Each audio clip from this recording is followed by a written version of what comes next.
ડીસા તાલુકાના નવી ભીલડી ગ્રામ પંચાયતના સરપંચ કાંતિલાલ માળીને કરા સસ્પેન્ડ. બનાસકાંઠા જિલ્લાના ડીસા તાલુકાની નવી ભીલડી ગ્રામ પંચાયતમાં લાંબા સમયથી વિવાદોમાં ઘેરાયેલા અને ભ્રષ્ટાચારના આરોપોનો સામનો કરી રહેલા સરપંચ કાંતિલાલ કપૂરજી માળીને જિલ્લા વિકાસ અધિકારી શ્રી બનાસકાંઠા દ્વારા સસ્પેન્ડ કરવાનો હુકમ કરવામાં આવ્યો છે.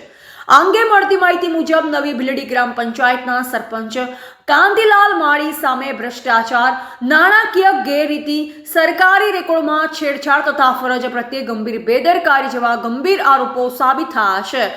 સરપંચ છેલ્લા ઘણા સમયથી ન્યૂઝપેપર અને સોશિયલ મીડિયામાં વિવિધ વિવાદોના કારણે ચર્ચામાં રહ્યા હતા.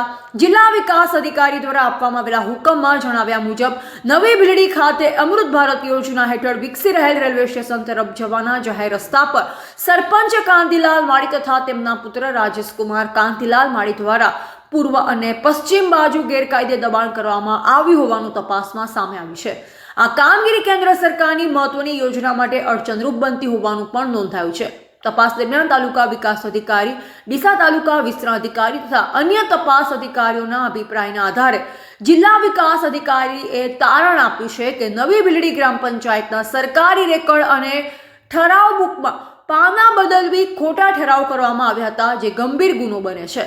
આ તમામ મુદ્દાઓને ધ્યાનમાં રાખી જિલ્લા વિકાસ અધિકારી શ્રી બનાસકાંઠા દ્વારા કાંતિલાલ કપૂરજી માળીને સરપંચના હોદ્દા પરથી દૂર કરવાનો હુકમ કરાયો છે. આ કાર્યવાહીથી જિલ્લામાં અન્ય ગ્રામ પંચાયતના હોદ્દેદારોને પણ ભ્રષ્ટ અને ગેરકાયદેસર આચરણથી દૂર રહેવાનો સ્પષ્ટ સંદેશ મળ્યો છે.